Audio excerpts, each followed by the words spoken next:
Good morning विद्यार्थी मित्रों। So last लेक्चरनी अंदर આપણે હાઇડ્રોજન વાયુની બનાવટ પ્રયોગશાળામાં અને ઔદ્યોગિક રીતે કમર્શિયલી કઈ રીતે હાઇડ્રોજન બનાવવામાં આવે છે એના વિશે આપણે અભ્યાસ કર્યો હતો। આજના લેક્ચરની અંદર ખૂબ જ ઇમ્પોર્ટન્ટ ટોપિક છે હાઇડ્રોજન ચેપ્ટરનો, એ છે હાઇડ્રાઇડ સંયોજનો।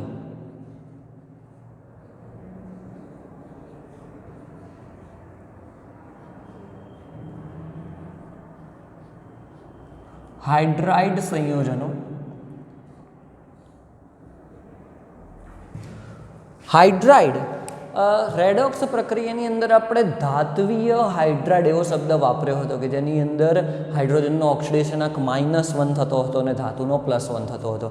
હવે એકચ્યુઅલી હાઇડ્રોજન એવું તત્વ છે કે આવર્ત કોષ્ટકના લગભગ બધા જ તત્વો સાથે પ્રક્રિયા કરી શકે છે। એની બાહ્યતમ કક્ષામાં એક જ ઇલેક્ટ્રોન છે, તો તે અમુક તત્વોને ઇલેક્ટ્રોન આપીને અને અમુક તત્વો પાસેથી ઇલેક્ટ્રોન મેળવીને અથવા તો અમુક તત્વોથી ઇલેક્ટ્રોનની ભાગીદારી કરીને બંધ બનાવી શકે છે। આ એની પાસે બધી જ કન્ડિશન છે। હાઇડ્રોજન એટલો ફ્લેક્સિબલ છે કે તે દરેક તત્વો સાથે સંયોજન બનાવે છે। એટલે કોઈ એવું કહે કે ચલો મારે ઇલેક્ટ્રોન જોઈએ છે કે હા ચલો હું આપવા માટે રેડી છું એવું કહી દે છે। કોઈક એવું કહે છે કે ના હું ઇલેક્ટ્રોન તારે લેવો પડશે, હું નહીં લઉં, તો એ લેવા માટે પણ રેડી છે। અને કોઈક એવું કહે છે કે ના ભાઈ આપણે એવું નથી કરવું, આપણે તો ઇલેક્ટ્રોનની શું કરે ભાગીદારી કરી નાખીએ, બંનેનો ઇલેક્ટ્રોન છે એવું કરીએ આપણે, તો પણ એ રેડી છે। બધી જ કન્ડિશનમાં હાઇડ્રોજન રેડી છે, એકદમ ફ્લેક્સિબલ તત્વ છે। તો એના કારણે શું થાય છે, દરેક તત્વો સાથે ઓલમોસ્ટ બધા જ કે હાઇડ્રોજન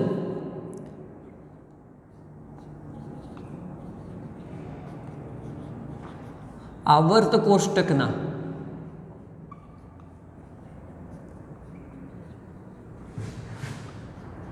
લગભગ બધા જ તત્વો સાથે બંધ બનાવી શકે છે, બરાબર। કોની સાથે નથી બનાવતો, તો ઉમદા વાયુઓ સાથે।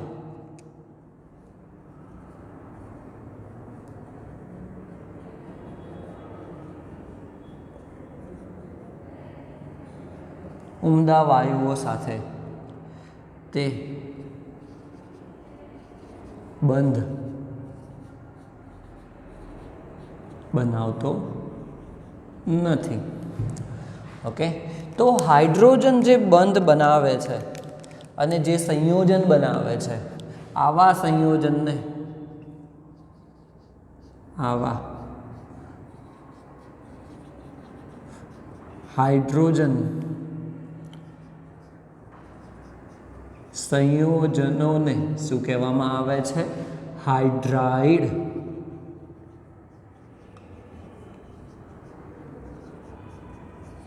સંયોજન કહેવાય છે। તેને શું કહીએ છીએ આપણે, હાઇડ્રાઇડ સંયોજન કહીશું, બરાબર। હવે હાઇડ્રાઇડ સંયોજનોના પણ કેવા છે, 3 પ્રકાર પડે છે।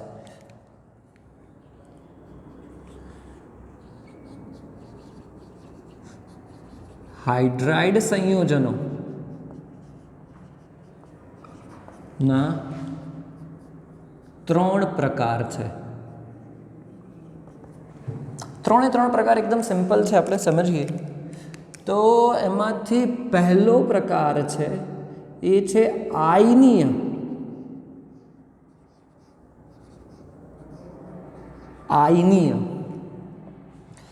હાઇડ્રાઇડ।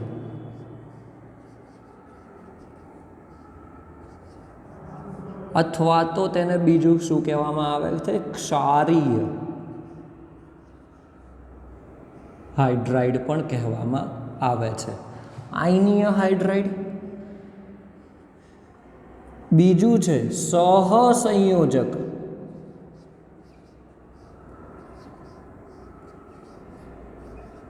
સહસંયોજક। હવે ઘણી વખત તો કેવું થશે કે તમને નામ ઉપરથી જ ખબર પડી જશે કે કયા તત્વો હાઇડ્રોજન સાથે જોડાઈને આવા પ્રકારના સંયોજનો બનાવશે, બરાબર। આયનીય કીધું, સહસંયોજક કીધું અહીંયા, સહસંયોજક હાઇડ્રાઇડ.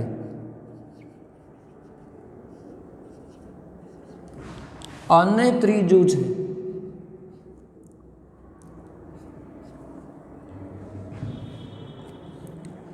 અથવા તો આનું બીજું નામ પણ છે આણ્વીય હાઇડ્રાઇડ.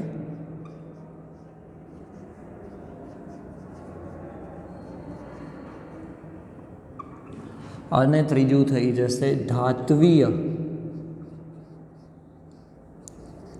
અથવા બિન તત્વ યોગમિતીય.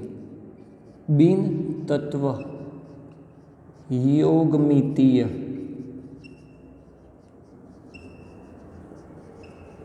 હાઇડ્રાઇડ. એકચ્યુઅલી આપણે 3 પ્રકાર જોયા એના, આયનીય અથવા તો ક્ષારીય હાઇડ્રાઇડ, બીજું છે સહસંયોજક હાઇડ્રાઇડ અથવા તો આણ્વીય હાઇડ્રાઇડ, અને ત્રીજું લખ્યું છે ધાત્વીય અથવા તો બિનતત્વ યોગમિતીય હાઇડ્રાઇડ. જો આપણે હવે જોવા જઈએ અને આપણું જે આવર્ત કોષ્ટક છે એના અલગ અલગ વિભાગોના ગુણધર્મો વિશે ચર્ચા કરીએ તો જે એસ વિભાગના તત્વો છે એ તમે યાદ કરો, જેમાં તમે sodium, potassium, rubidium, caesium, beryllium, magnesium, calcium, strontium, barium તમે લઈ લો છો તો એ કેવા પ્રકારના સંયોજન બનાવશે? આયનીય સંયોજન બનાવશે. ઇલેક્ટ્રોન આપવાની વૃત્તિ ધરાવતા હોય છે, ઇલેક્ટ્રોન કદી મેળવશે નહીં. એનો ઓક્સિડેશન આંક પણ યાદ કરો કે +1 ત્યારે જ થાય કે ઇલેક્ટ્રોન આપી દે, +2 ત્યારે જ થાય ઇલેક્ટ્રોન તે આપી દે, બરાબર. તો જે પહેલું છે આયનીય અથવા તો ક્ષારીય હાઇડ્રાઇડ, એ કયા વિભાગ સાથે સંકળાયેલું છે? તો એસ વિભાગના તત્વો સાથે સંકળાયેલું છે એવું આપણે કહી શકીએ. બીજું છે સહસંયોજક અથવા તો આણ્વીય. સહસંયોજક બંધ બનાવો એટલે કે ઇલેક્ટ્રોનની ભાગીદારી કરવી, ઇલેક્ટ્રોનની ભાગીદારી કરવી. તો હવે આ એવા જ તત્વો કરી શકે કે જેની બાહ્યતમ કક્ષામાં વધારે ઇલેક્ટ્રોન હોય અને વધારે ઇલેક્ટ્રોનના ભાગીદારીથી પોતાનું અષ્ટક પૂર્ણ કરે. તો યાદ કરો એવા તત્વો કયા છે? તો પી વિભાગના તત્વો છે, પી વિભાગના તત્વો. અને હવે તમને આઈડિયા આવી જ ગયો હશે, ધાત્વીય એકચ્યુઅલી આયનીય છે, એસ વિભાગના પણ ધાતુ જ છે પણ એનો સ્વભાવ અલગ છે, તેથી એને અલગ વિભાગમાં રાખ્યો. ધાત્વીય અથવા તો બિન તત્વ યોગમિતીય. બાકી કયા વધ્યા? તો ડી અને એફ વિભાગ કે જે શું કરશે? ધાત્વીય અથવા તો બિન તત્વ યોગમિતીય, કે જેનું કોઈ ફિક્સ કમ્પાઉન્ડ બનાવવા માટે, સંયોજન બનાવવા માટે તત્વોનો રેશિયો હશે નહીં. બિન તત્વ યોગમિતીય હાઇડ્રાઇડ.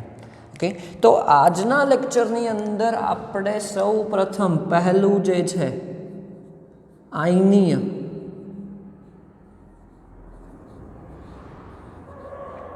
અથવા તો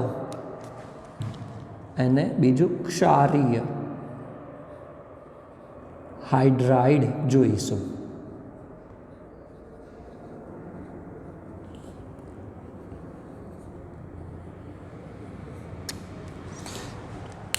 તો આપણે જોઈએ સૌ પ્રથમ કે આ જે હાઇડ્રાઇડ છે એ કેવા હોય છે? તો તત્વ યોગમિતીય, તત્વ યોગમિતીય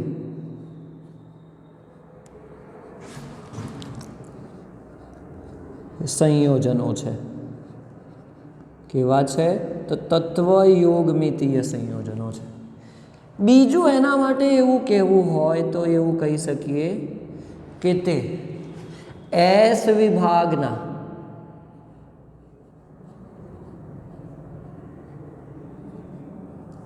ખૂબ જ વધારે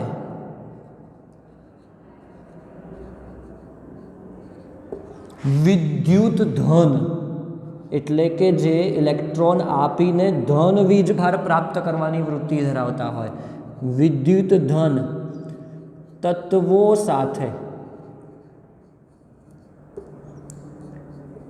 જોડાય છે અને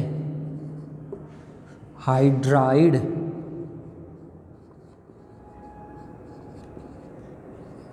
બનાવે છે. બરાબર. દાખલા તરીકે આપણે એવું કહી શકીએ, દાખલા તરીકે sodium hydride, potassium hydride, calcium hydride, બરાબર, કે જે વિદ્યુત ધન તત્વો કયા એસ વિભાગના આલ્કલી અને આલ્કલાઇન અર્ધધાતુ સાથે સંયોજન બનાવે છે. પરંતુ એમાં એક અપવાદ પણ જોવા મળે છે કે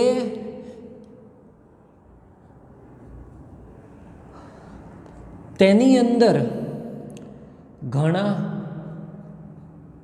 એટલે કે એમાં સ્પેસિફિક આપણે મેન્શન જ કરી દઈએ કે દળમાં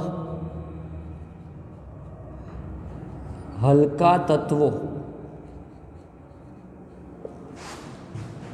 સહસંયોજક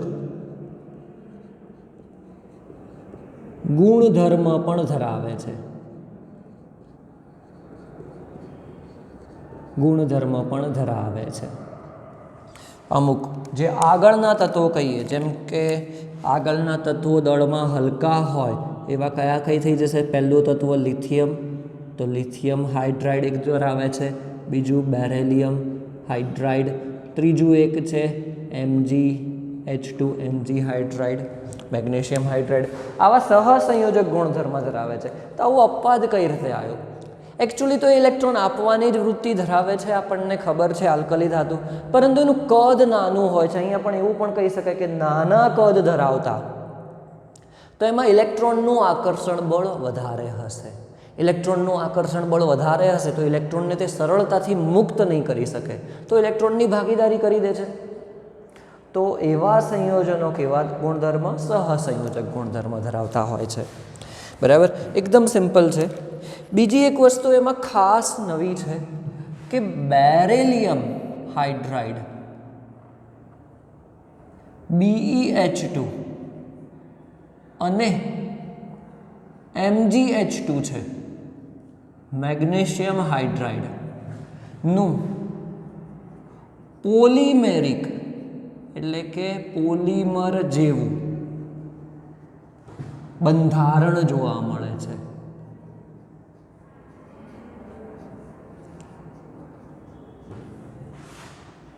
એકચ્યુઅલી પોલિમર એ નવો શબ્દ નથી તમારા માટે. 10મા ધોરણની અંદર તમે પોલિથીનની બનાવટ, પોલીવિનાઇલ ક્લોરાઇડની બનાવટ ભણી ગયા છો કે એક જ પ્રકારના અણુઓ એકબીજા સાથે સળંગ લાંબી શૃંખલામાં જોડાશે. એમાં શાખા પણ પડી શકે, પરંતુ ખૂબ જ વધારે સંખ્યામાં અણુઓ એકબીજા સાથે જોડાઈને જે વિશાળ અણુ બનાવે છે, જેને આપણે પોલિમર કહીએ છીએ.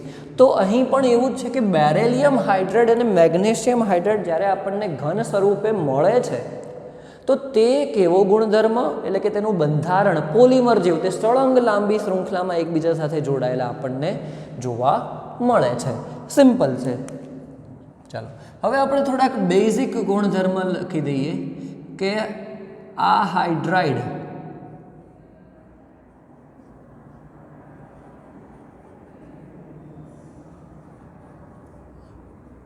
તે સ્ફટિકમય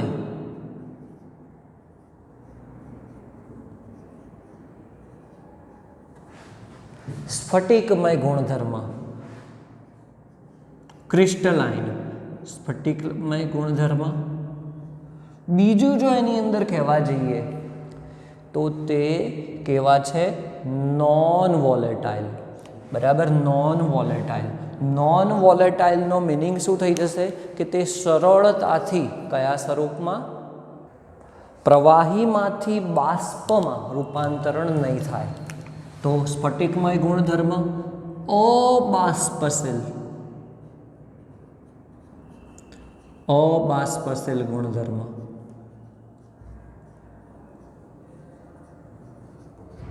બીજું એ ખૂબ જ અગત્યનું કે ઘન સ્વરૂપ જો હોય તો તે વિદ્યુતના અવાહક હોય છે. એટલે કે વિદ્યુત પ્રવાહ તેમાંથી પસાર કરી શકતા નથી, એટલે કે વિદ્યુત પ્રવાહ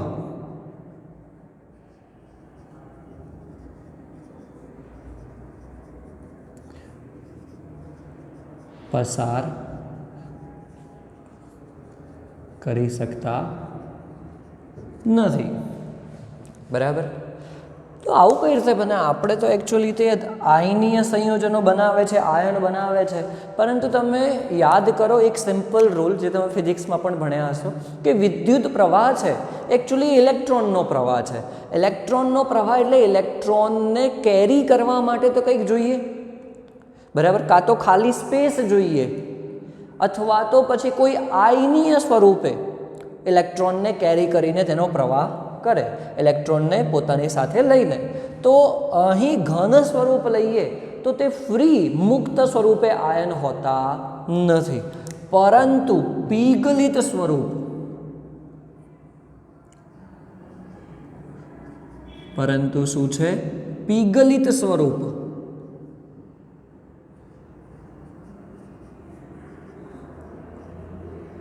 આપણે લઈએ, પીગલિત સ્વરૂપ, તો તે વિદ્યુત પ્રવાહ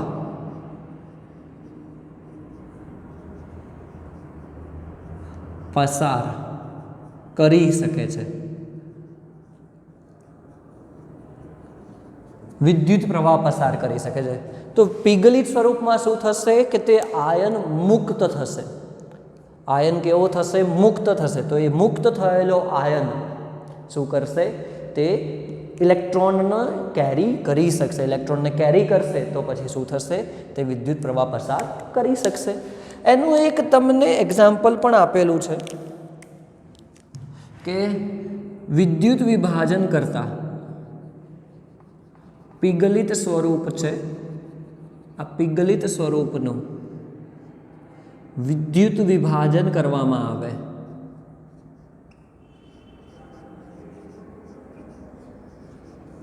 તો એનોડ પર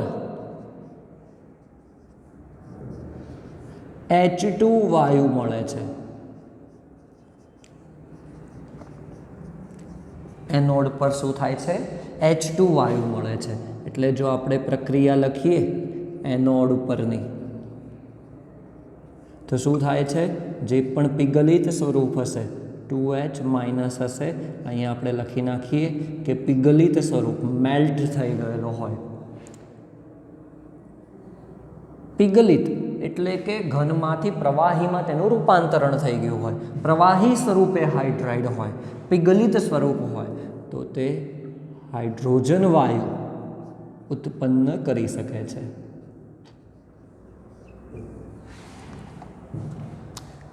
બરાબર, એનું પ્રૂફ આપી દીધું તમને.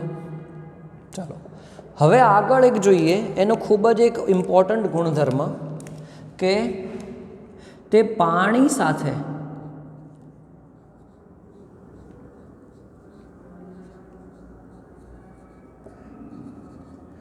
ખૂબ જ તીવ્ર પ્રક્રિયા આપે છે. તીવ્ર અને એવું કહી શકીએ કે ઉષ્મા ક્ષેપક પ્રક્રિયા કરે છે. એટલે કે ખૂબ જ વધુ પ્રમાણમાં શું કરે છે? તે પાણી સાથે પ્રક્રિયા કરીને ઉર્જા ઉત્પન્ન કરે છે. વાયોલેન્ટલી ખૂબ જ તીવ્ર પ્રક્રિયા કરે છે પાણી સાથે. તો એક એક્ઝામ્પલ પણ આપણે લખી દઈએ. ચલો, સોડિયમ હાઇડ્રાઇડ લઈએ છીએ પ્લસ H2O સાથે તે પ્રક્રિયા કરે છે તો શું થાય છે? તે સોડિયમ હાઇડ્રોક્સાઇડ બનાવશે અને હાઇડ્રોજન વાયુ ઉત્પન્ન કરે છે, પરંતુ એની સાથે સાથે ખૂબ જ વધુ પ્રમાણમાં ઉષ્મા પણ ઉત્પન્ન કરે છે. ઉષ્મા પણ ઉત્પન્ન કરે છે. આથી આપણે અહીંયા લખ્યું છે કે તે ખૂબ જ તીવ્ર અને કેવા પ્રકારની ઉષ્મા ક્ષેપક કે પ્રક્રિયા દરમિયાન શું થશે? ખૂબ જ વિપુલ પ્રમાણમાં ઉર્જા ઉત્પન્ન થશે. તો તેવી પ્રક્રિયાને આપણે ઉષ્મા ક્ષેપક કહીશું. ઉષ્મા ઉત્પન્ન થાય તો તે પાણી સાથે, કોઈ પણ આપણે હાઇડ્રાઇડ લઈ લઈએ, આયનીય હાઇડ્રાઇડ, તો તે પાણી સાથે ખૂબ જ તીવ્ર પ્રક્રિયા કરે છે અને આ પ્રક્રિયા કેવી હોય છે? ઉષ્મા ક્ષેપક પ્રક્રિયા હોય છે. બરાબર. બીજું આપણે એક જોઈએ કે કેટલાક અગત્યના હાઇડ્રાઇડ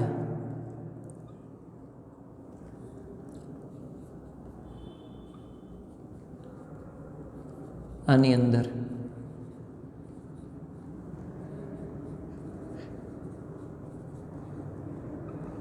કેટલાક અગત્યના હાઇડ્રાઇડ કે અમુક હાઇડ્રાઇડ સંયોજનોનો ઉપયોગ ખૂબ જ વિપુલ પ્રમાણમાં અમુક પ્રક્રિયાઓમાં થતો હોય છે.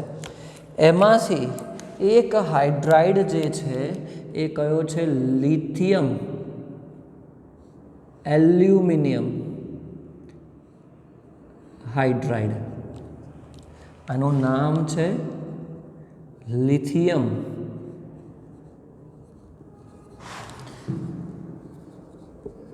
એલ્યુમિનિયમ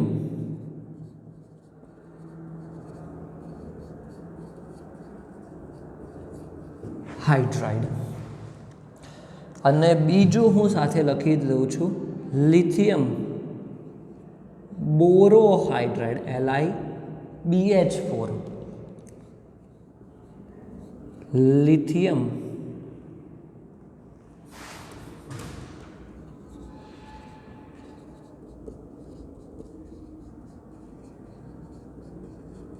બોરોહાઇડ્રાઇડ. હવે જો એકચ્યુઅલી કહેવા જઈએ તો આ હાઇડ્રાઇડ સંયોજનો એટલા ઇમ્પોર્ટન્ટ છે, જેમ કે આપણે લિથિયમ એલ્યુમિનિયમ હાઇડ્રાઇડની વાત કરીએ તો તે ખૂબ જ પ્રબળ રિડક્શન કરતા છે. હવે રિડક્શન કરતા શું છે આપણે જાણીએ છીએ, આપણે ભણી ગયા છીએ. રેડોક્સ પ્રક્રિયાની અંદર ખૂબ જ પ્રબળ રિડક્શન કરતા છે, એટલે કે તે બીજા પદાર્થનું ખૂબ જ પ્રબળતાથી રિડક્શન કરી શકે છે. અને લિથિયમ બોરોહાઇડ્રાઇડ છે એ નિર્બળ રિડક્શન કરતા છે.